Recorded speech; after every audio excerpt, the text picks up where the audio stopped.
And this lineage is quite complex because it brings together many beautiful gems of learning from the Brigu Paramparai of northern India, of Bengal, as well as the Shaiva Siddhanta of Tamil Nadu and the south of India.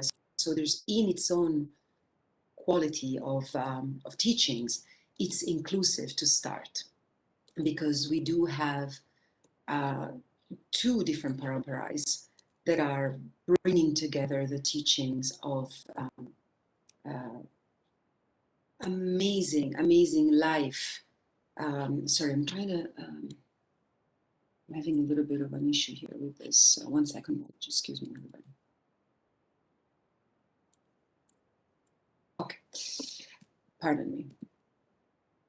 So before we start talking about the Kleshas, the Koshas, and the pranava, something that is of utmost importance in the teachings of this Rishi culture, Ashtanga Yoga, and that is of great importance of therapeutical settings and applications of yoga, is the understanding of prana.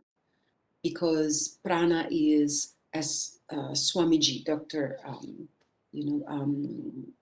Yoga Maharishi, Dr. Swami Gitananda Giri, from now on I will be referring to as Swamiji for practicality. So the prana, something that exists prior to what is manifested, prior to our physical body, to our ana and our annamaya kosha.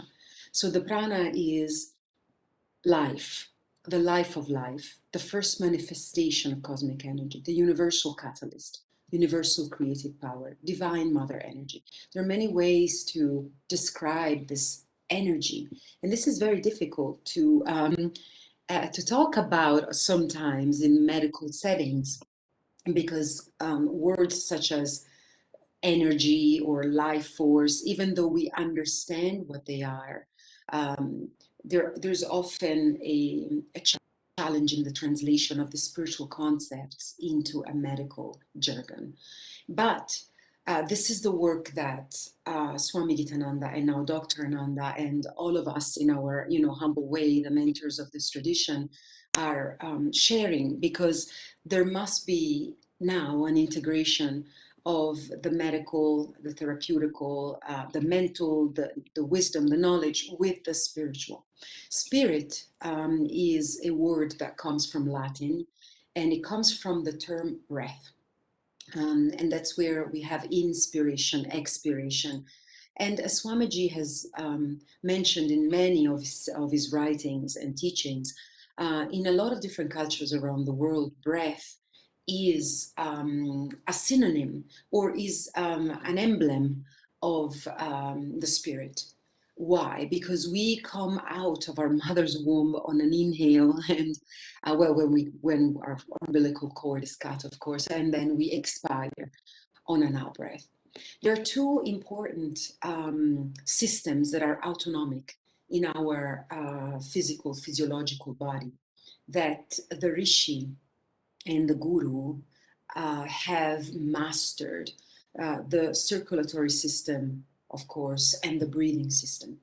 These two systems that are in symbiosis when in a state of health can be not only understood, but they can be modified and gently controlled. So the teachings that we will be sharing today are a reflection on the importance, especially in a medical setting, to understand the spiritual aspects of breathing, the spiritual aspects of the heart beating, the spiritual aspects of circulation as a physical manifestation of a greater flow, of a greater system, of an interconnection of pathways and channels of energy, of this prana. So Swamiji says, do not confuse prana with any other elements taken through the breathing process, like oxygen, nitrogen, and hydrogen, or the nutrients received through food and drink. Prana is none of these. We absorb, however, the universal prana through the exposed nerve ends of the body. special nerve ends that are present within the nostrils as the inspired air passes over them, and through similar nerve ends in the mouth and back of the throat from food and drink. So we all know, right? Contemplative practices, holistic practices, such as, for example, some of the practices that are extracted from yoga, as well as other practices from around the world, all stress the importance of slowing down, slowing down the breath, slowing down how we chew, slowing down how we sip water. Because by doing that, we can slow our thinking process. The great Maharishi Patanjali begins the Yoga Sutra after uh, informing us that this is the commencement of the practice of the Yoga Sutra, begins by saying Yogaha Chitta Vritti Nirodha. Now, it's very difficult to control the mind through the mind. We all know this very well. In fact, the more we tell our minds to stop thinking, the more we think about stopping thinking, and it's just a never-ending struggle. So this is where the great contribution of yoga to the medical system comes in, because as Dr. Nanda often proposes, a deep contemplation on this non-pharmacological relaxation state, the more we are able to slow down, the more we can relax, the more we can relax, the more we slow down, with great benefits at the physical, physiological, energetic, mental, and spiritual levels. Dr. Swamiji also wrote this in his Yoga Step by Step, which is a very comprehensive method. It's a manual, but it's more than that. It's a an encyclopedia of wisdom. But he said, this is almost 40 years ago. I firmly believe that this, and he was referring to the lack of proper oxygenation due to faulty breathing, is one of the main underlying causes of the rising rate of mental disturbances in the world today. And this is particularly true in 2021, after the year we have just passed, and now currently, of course, dealing with COVID, where if we were shallow breathers before, now the majority of people don't know how to breathe or are afraid to breathe. So one of the first steps, practical steps in bringing these teachings into medicine is encouraging everybody to learn how to breathe through their nose. We will be observing, if we go around and we observe how people talk and how people breathe, the majority of people, the majority of us, breathe through the mouth, not through their nose, and in a very shallow breath. And even when we, particularly when we speak, actually, most people will, and so you can see that there's this very jarred way of chatting and breathing, where the heart is put under a lot of pressure, actually, because it doesn't receive proper oxygenation. And if the heart doesn't receive oxygenation, the brain doesn't receive oxygenation. And this is where this contemplation on mental disturbances is coming from as well. So when I was teaching at all of the universities that Dr. Balaji mentioned before, one of the things that I noticed and I learned by living in the United States is that over 80% of the population, of the college population, so perhaps same age as some of our participants here, so 17 to 25 years old for the BA and masters, over 75% of that population is on medication for conditions that are defined in the bracket of mental disturbances. Now, this, I really was very shocked when I learned that over 75% of the youth being medicated for mental disturbances.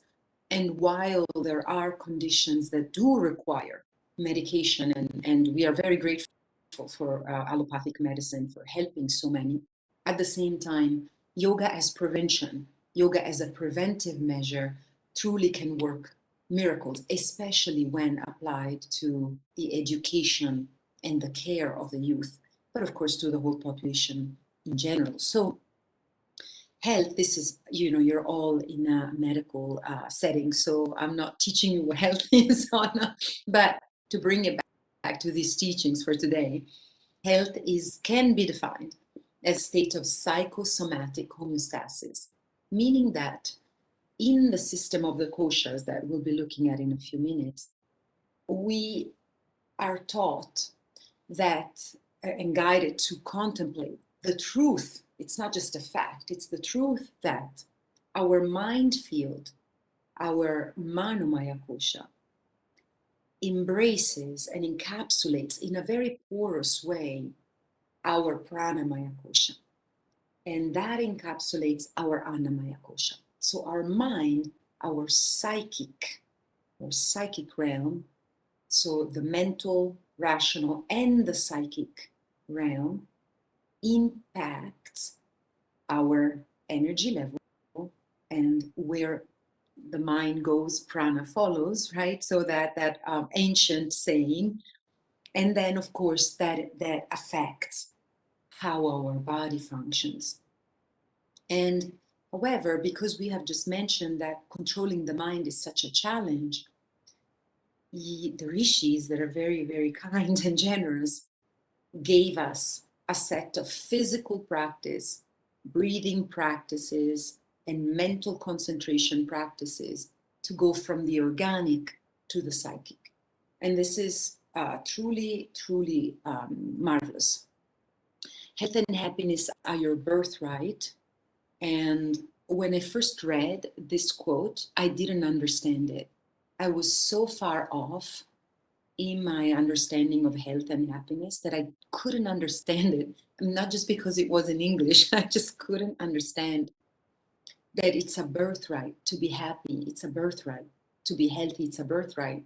I was just looking around me and most people were unhappy and unhealthy. So I thought that health and happiness were, in fact, a privilege, something that just the rich and the few had. And when I read this, and then there's another quote on the door still of Ananda Ashram that says, enter here only if you're happy.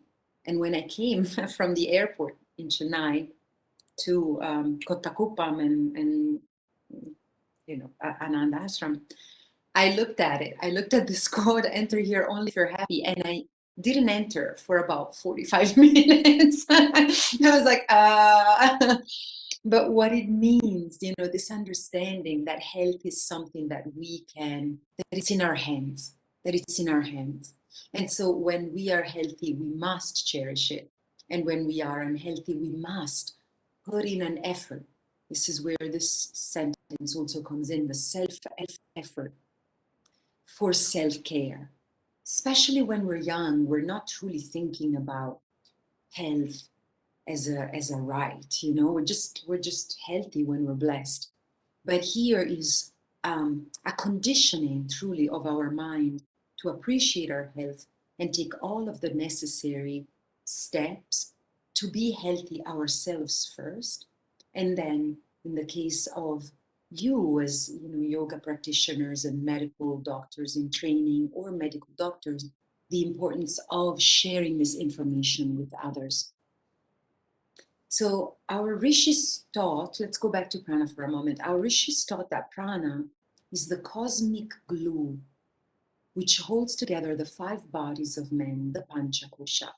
If you were to open a cadaver in your labs, you wouldn't find prana. And this is where a lot of times this cosmic glue is not included in medical protocols. The caring, the understanding, and the learning to control this cosmic glue, this cosmic energy. However, without an understanding of the prana, it's going to be very difficult to allow a human being to feel good, to be well. The person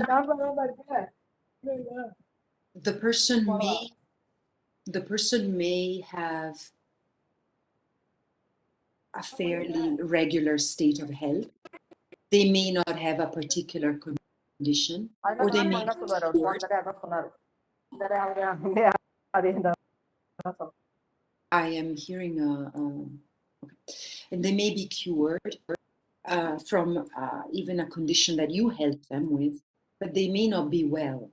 So there's wellness, this well-being, which in my experience of working with yoga in yoga studios, as well as other contexts like jails and prisons and senior homes, in this context particularly, the spiritual realm of health, spiritual wellness, now it's beginning to be kind of one of those, the sprinkling words that are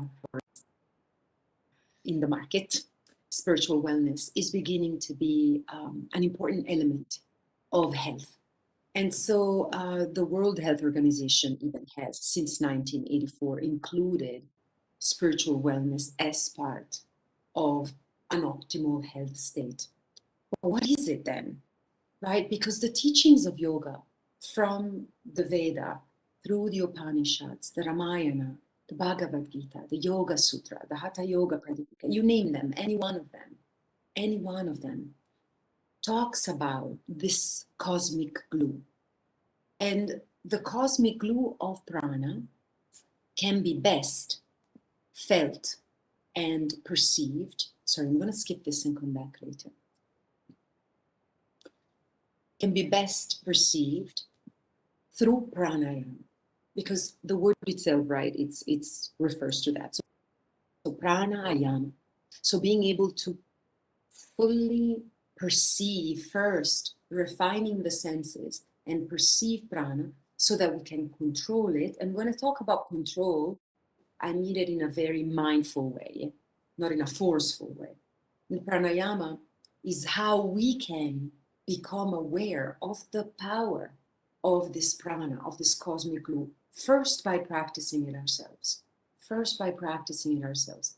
It is, I think, personally, almost impossible for us as yoga teachers or yoga therapists, doctors, etc., to assign a set of breathing exercises just because we know that pranayama works. It's not going to work like that, because these are not pills that you just give people.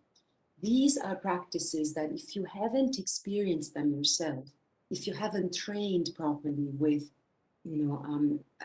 a qualified yoga teacher, and you are so blessed to have Dr. Balaji and of course the illustrious Madan Mohan Sirji and Dr. Ananda Sir, who have been doing research on how to bridge spirituality and medicine. So you are in very good hands, very good hands. But in general, even when you have these conversations outside of this context, you will hear that pranayama is a set of breathing exercises. So you have high blood pressure, just do this pranayama, as if you were just giving them, I don't know, a glass of water like that, It's not exactly like that. It's not something we do like yoga. I do yoga once a week, right? This is a very westernized, and pardon me for my being blunt, but colonizing approach to practices that are culturally infused with meaning. So you don't do yoga. Yoga is a way of life. Yoga is everything. Yoga is everything. Prana is everything. So it's not something that we do and then we forget about it. In fact, the best teachings, the best remedies that you can do and give yourselves and others is to become these practices in your daily life. Feel them for yourself. Feel them, practice them. When you know the effects of a pranayama, then you can truly share it with another person. Something separate from yoga, as in yoga and pranayama. In the parampara of Swami Gitananda, we do not use yoga and pranayama, yoga and meditation, yoga and asana. It's yoga is all. Yoga is union. Yoga is, in fact, overcoming the dvandvas, the dualities. So saying yoga and pranayama goes totally against what the rishis are hoping for us to share. So Amaji, instead gives us this really important sentence. It's a tool, pranayama is a tool par excellence in the yogi's aim to live a noble life of conscious evolution. Now, this, I think, in my personal opinion, is the definition of health. If I were a doctor and I'm thinking about I'm thinking about studying medicine, but I'm like, oh my God, my ego is like exhausted just at the thought of it, to go back to school. But I'm thinking about thinking anyway, this, right? Everything that is a tool to live a noble life of conscious evolution contributes to your health. Everything that does not contribute to live a noble life of conscious evolution is disease. This is really truly something that I just think is very helpful, because we want to share and we want to understand truly and embody this sentence in our practices, in our studies, and how we approach this amazing gems of wisdom. So in the tradition of Swami Gitananda, in the Rishi culture Ashtanga Yoga, there are over 120 pranayamas. 120 are the classic ones, the classical ones. And there's so many, and they beautifully codified by Swamiji into their different purposes: correcting, cooling, cleansing. You just have so many. And the book by Swamiji, Pranayama, the fourth limb of Ashtanga Yoga, is a must-have. Of course, Dr. Nanda and Dr. Balaji can refer to so many articles that have been published and that are available on the IC website, as well as on the CITER website, for free for you to study and consult. So that's also very, very, just gonna go further. So then let's just take some examples of these. Like, how do we then bring all of the spiritual insights, all of the spiritual teachings into a practice?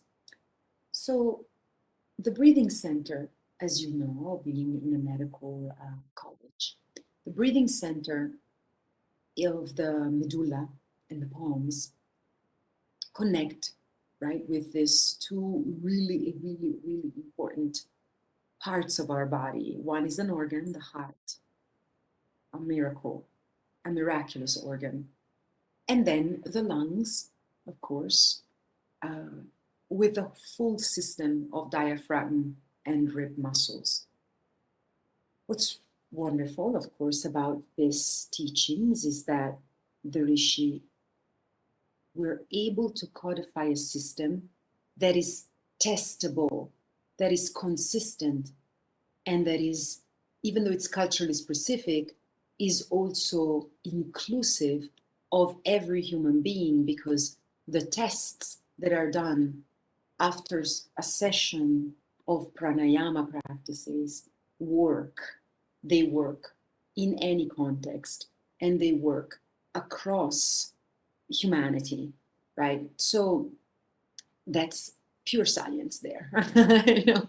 And what is the magic? The magic is that from being subconscious, from being autonomic, and therefore we don't have to consciously think about them, our heart is beating and our lungs are inhaling, exhaling through the process of the diaphragmatic pull and push. And our heart begins its beat in our mother's womb and then ends its beat a bit after we expire our last breath. So the heart is truly miraculous. It never stops. It never stops. When one stops to think about this, truly, this is the most incredible contemplation. And the beauty of this truth is that it is also honored in spirituality, because Hridaya, the heart, is the seat of the intellect. It's the seat of the intellect. It's not just an organ pumping for us to run around. It's the seat of the intellect.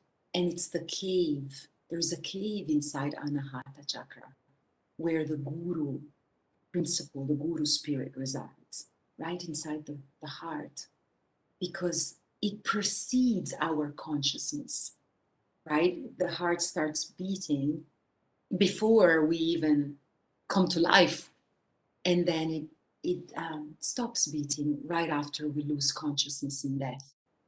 And I think this is just that, just to bring that awareness to our medical studies. It's so beautiful, right, to infuse these practices we do and how we help people with this spiritual wisdom. And by turning the autonomic breathing into a conscious breathing, we also help our minds to ease and eventually quiet subconscious thinking, the chitta vritti, into conscious thinking. Conscious thinking means that it's my interpretation, for example, one interpretation of dharana, when you're able to keep your mind gently focused in one place, on one place, for an interrupted period of time.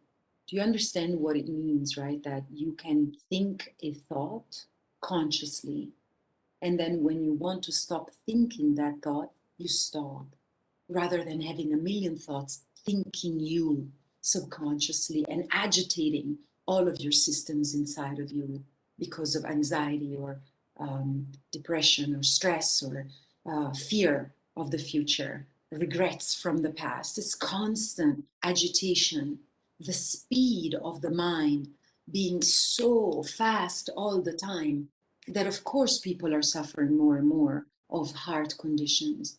Of course people are suffering from faulty breathing, because our mind is so fast that all of the systems are constantly under stress. And so um, I'm gonna go ahead and continue on, because I'm so in love of our heart. And this is it's an interesting to be in love of one's heart is an interesting concept. But I'm in love with the heart. I'm moved by it. I don't know of another miracle like our hearts. It's just amazing. And also, it's such a teacher for us, right? Because as soon as we are not in a healthy state, our heart immediately connects to our mind, to our brain, not to our mind, to our brain. The physical brain and the physical heart connect, right, directly, neurologically.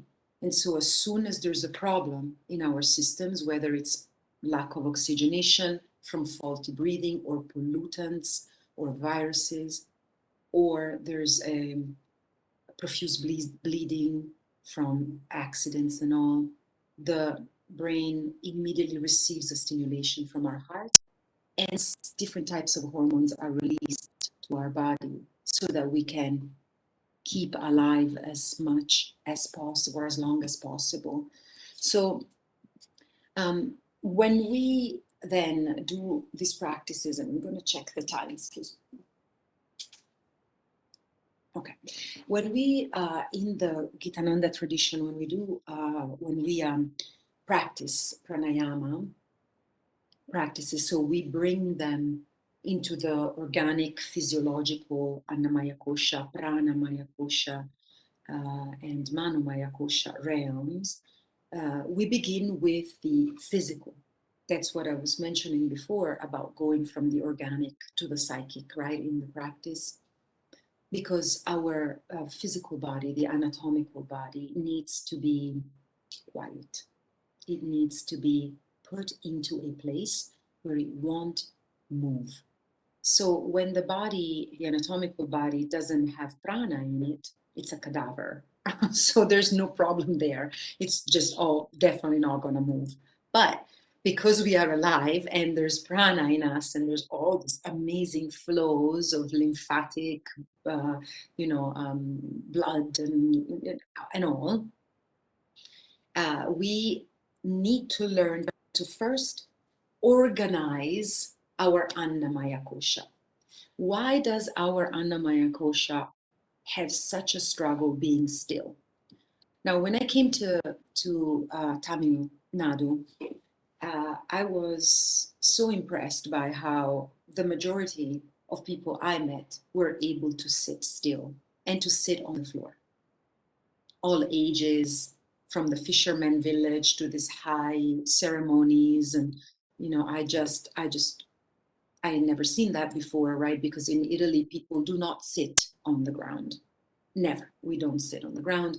We sit on chairs all the time. Only children sit on the ground. And nowadays, unfortunately, they are also put in a chair for infants. Like, it's just crazy. So I immediately was in love with that. Like, I just wanted to sit on the ground. But I realized that I couldn't sit on the ground and I couldn't sit still for more than a minute. I'm not even kidding. Like, it was just really hard. First of all, I didn't have the proper muscle to sit up. And then I just wanted to move all the time. Like now, you see how animated I am. So it was very difficult. So Dr. Nanda and Amaji, during our training at the ashram, brought up the Klesha of Maharishi Patanjali, Pancha Klesha. They are the obstacles of sadhana. But they're not just the obstacles of sadhana, they are the challenges of being human. They are the challenges of managing a really ancient animal brain with a very young prefrontal cortex. And so the Abhinivesha Klesha, the survival instinct, the strongest of the Kleshas, the survival instinct, truly acts out in our Annamaya Kosha.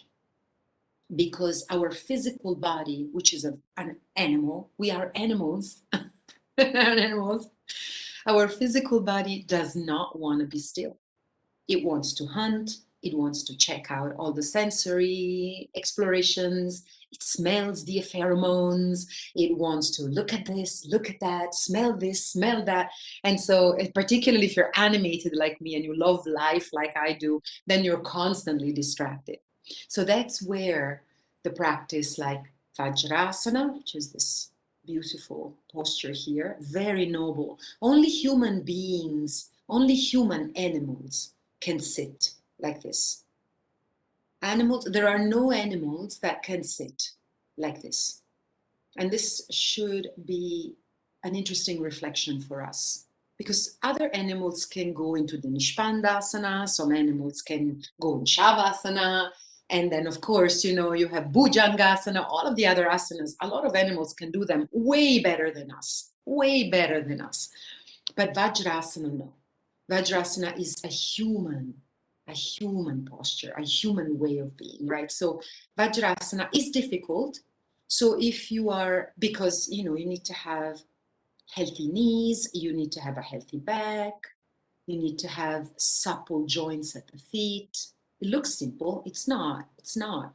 And so in the West, it's very difficult. A lot of people cannot sit like this at all because they've never sit on the floor.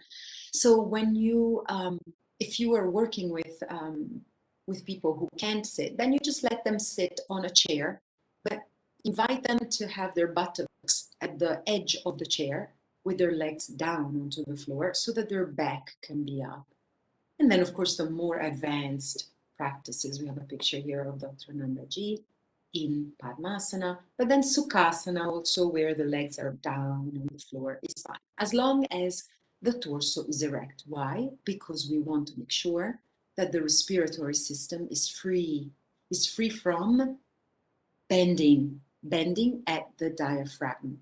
So going back to a reflection on my students in the United States who suffer from mental conditions, I was like not clinical, just, mild cases of anxiety and depression that are immediately medicated anyway.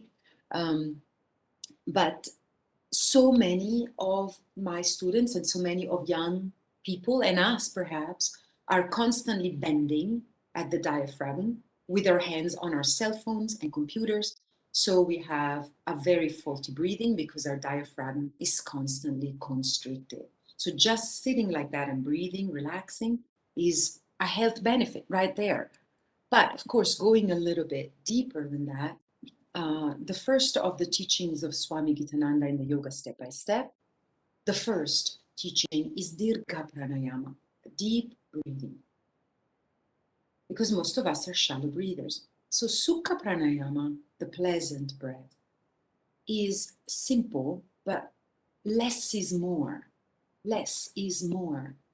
And that's where, even though you look at the research of Dr. Balaji, Dr. Madan Mohan Sir, Dr. Ananda, and they talk about this more complex pranayamas like the pranava pranayama and other ones like a very, very like Kapalabhati and very, very complex pranayamas.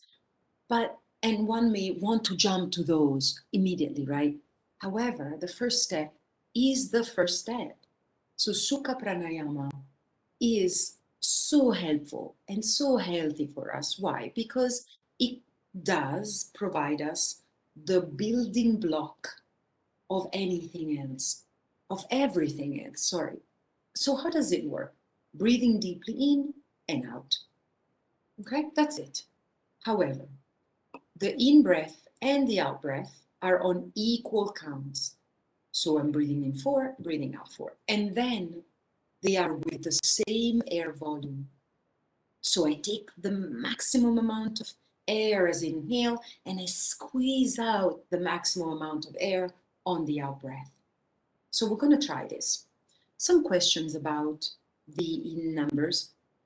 Swami Gitananda codified many teachings of many different kinds.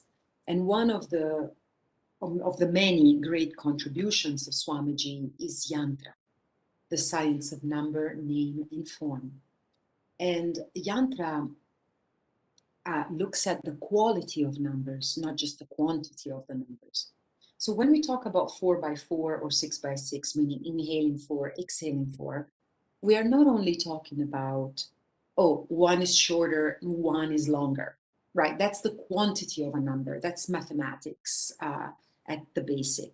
But even in mathematics, right, when you go into the philosophy of mathematics, you will learn that the quality of the number is as important, if not more. So when you do a 4 by 4, you can make it really long. It doesn't have to necessarily be on the pulse or on the second. 4 by 4 is a whole world because 4 in Yantra is the number of stability. So that's why it's advised to teach a 4 by 4 to a beginner or somebody in recovery, somebody in post-traumatic states, somebody who's healing from a condition, somebody who is taking specific medication, someone who needs to regain a sense of security, sense of balance, a sense of stability. And 4 by 4 can be 1, 2, 3, 4. Exhale 1, 2, 3, 4. If the person is a very shallow breather, but it can also be 1, 2, 3, 4. Exhale 1, 2, 3, 4. So as you can see, the length is subservient to the quality. 6 by 6 instead is emotional stability and the stability of one's life flow. So the capacity to tap into abundance rather than scarcity mentality, trust rather than fear. This is more of an emotional nature. So if you're working with people who have emotional instability, then the 6 by 6 is better. Okay, so I wanted to make that point because oftentimes people are like, oh, 4 by 4, it's going faster. We'll give it to beginners because they don't know how to breathe. And then 6 by 6 is longer. So, this attitude of like devoiding these teachings from their actual spiritual meaning is something that we must overcome, I think, because it's not helpful to the goal of bringing healing to curing. Okay, that's all. And plus, it's respectful for the teachings of all of the gurus and rishis. Of course, that's all important. So let's try this. Let's give it a try. And I think now let's review a little bit what we have talked about, right?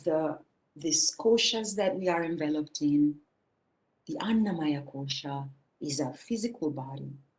And these koshas go out in what we perceive outside of us and they travel inside, right? Dr. Nanda's teachings on the prana, the pancha kosha inside the cell are something that you want to really look into.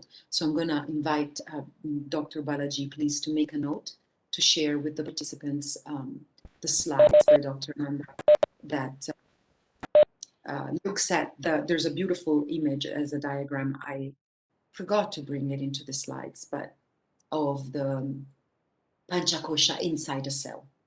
In any event, now here we're looking at the panchakoshas as something that we experience very gently and subtly outside of us. So there's bliss, then there's wisdom, and then there's our mind. Our mind hopefully will receive the grace of receiving intuitive wisdom and bliss.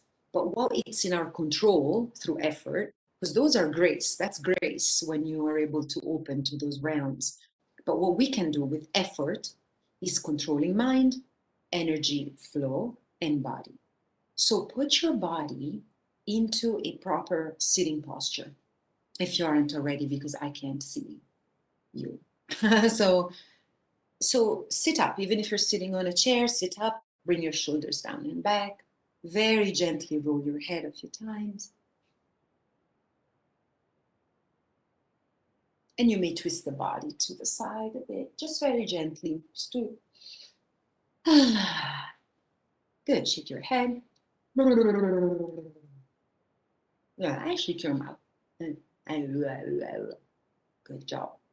And then if you're using your hands a lot in the computer and the phone, let's just also make sure that their hands joints are oxygenated, and that's good. Now you can place your hands in a mudra, if you know a mudra from your own studies, or you can fold them on your lap with the right hand dominant. So if you are intertwining them, the right hand is over the left, that, and you can put them on your lap.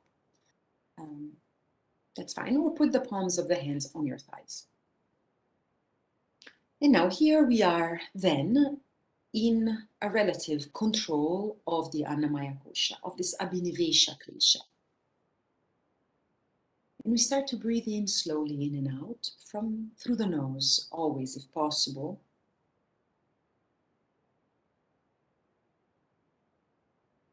And then we become aware of the flow of air as it moves into the nostrils, travels all the way deep into the lungs, and follow it as deep as you can into your lungs. Develop the sensitivity to feel the air coming into the lungs, and start to feel the movement of the intercostal muscles relaxing and expanding as the air fills your lungs, and contemplate the miracle that this is, right? And also realize that the capacity to inhale at ease comes from a conditioning, a training of your nervous system. Does not necessarily come from the quality of your lungs, except for certain cases, of course, when there's an issue with the lungs. But otherwise, it's the nervous system capacity to relax that allows you to inhale without making sounds like that, and just staying really relaxed. So just contemplate this for a moment. And then this is the pranamaya kosha. As you're able to expand,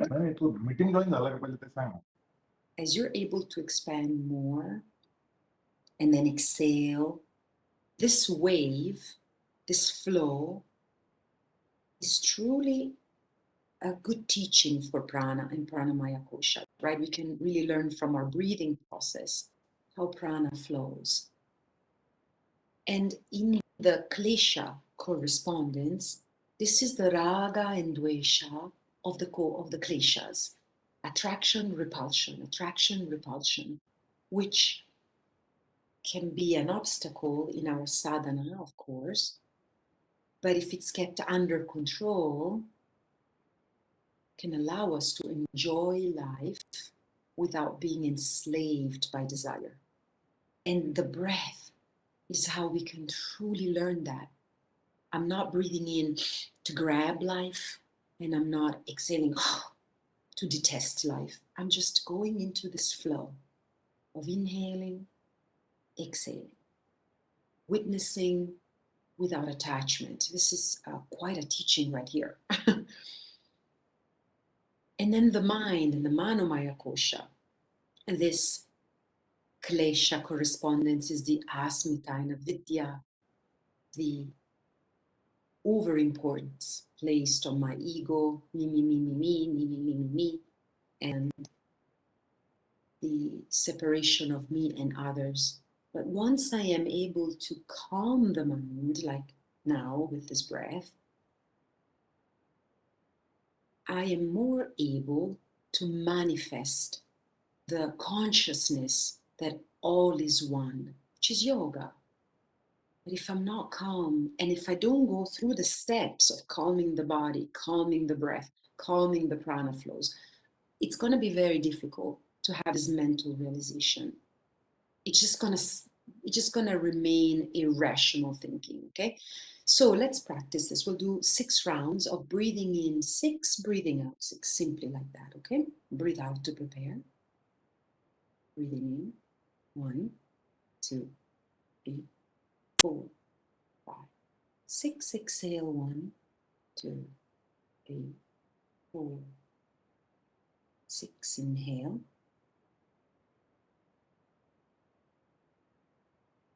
exhale,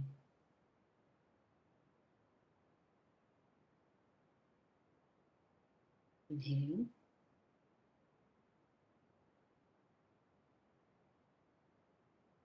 exhale,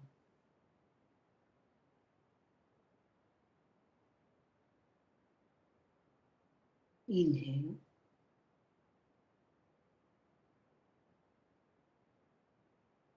exhale,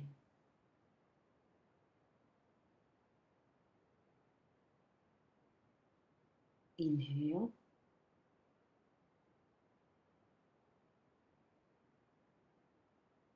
exhale.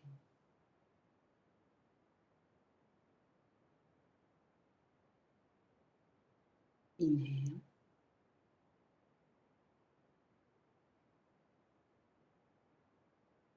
exhale.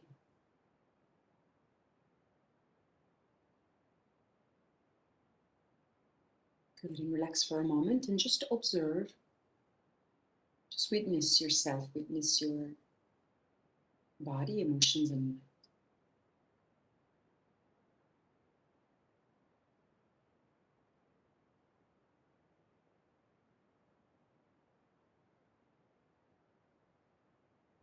Good, then you can slowly open your eyes. This is a very fast, quick practice. Just in a few breaths. I don't know how you're feeling. It would be good to know in the chat if you feel like sharing, but so much benefit comes from this. The best results is when you're witnessing the self and there's nothing there. No memories, no thoughts, no agitations of emotions, no pain in the body. When there's absolutely nothing there, that's peace. And that's where people are really worried about practicing yoga because and embarking on a yoga path, because being nobody is the greatest achievement. And so, of course, a lot of people just want to do yoga once a week and then they want to go back, to being the big shot teacher, professor, lover, husband, daughter. Anyways, I see that it's already about time to complete, so I just want to bring to you. This is a picture of Dr. Ananda in the lecture he gave you a few days ago. Dr. Nanda mentioned, of course, the Vibhaga Pranayama, the Sparsha Mudra, but I am going to move past it for a moment just because of time. In this pranava pranayama, which is it's a pinnacle. It's a pinnacle of the teachings of Swami Gitananda, is after you have mastered, and to master means feel completely at ease, right? Once you have mastered the Sukha pranayama, and you're completely at ease, there's a Sukha Purvaka stage where you add a retention, breathing in, hold, breathing out, hold. And then eventually you can receive the teachings of the Vibhaga pranayama in the sections of the lungs. And the Vibhaga pranayama is a Sukha Purvaka pranayama, but in a sectional breathing fashion. And the teachings of Swami Gitananda go further than that, even though, see, there's all of these amazing benefits of lower chest breathing, mid chest breathing, higher chest breathing. So there's a correspondence of breathing in the different sections of the lungs with benefiting the lower limbs, benefiting the torso, and benefiting the brain. The last dimension of this is adding sound. Adding sound on an exhale. Adding sound on an exhale. So the lower sectional breathing and the lower limbs, the physical body, is connected to the akara of the pranava om. The torso with the digestive system, and of course the heart and the lungs themselves is the ukara. And the upper breathing of the clavicular breathing, the kara, the makara. And the full breath is aum.